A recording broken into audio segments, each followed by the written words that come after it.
Vroeger was het Lucas en Gea en tegenwoordig is het... Gea en Lucas. Vanwaar dat zo opeens? Ik heb al jaren aanvragen daarvoor en dat ik ook een keer solo ging zingen. Omdat ik altijd tweede stem ben en altijd op de achtergrond.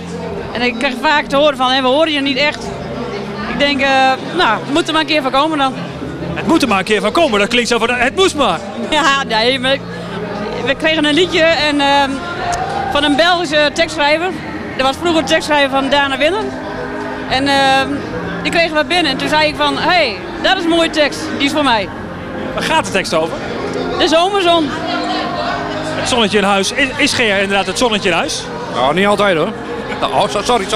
Ja, altijd. Ja. Het is nu Gea gewoon, zeg maar. Nee, de zomerzon. Krijgen we deze zomer veel zon? Ja, nou het moment is een en al zon.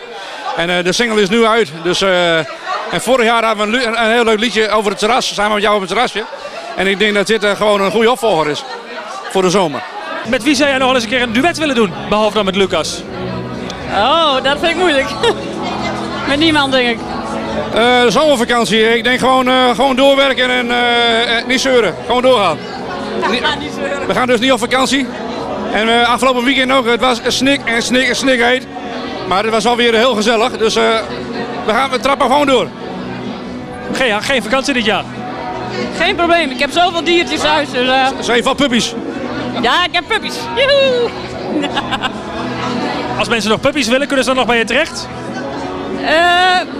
Voorlopig hou ik ze zelf even.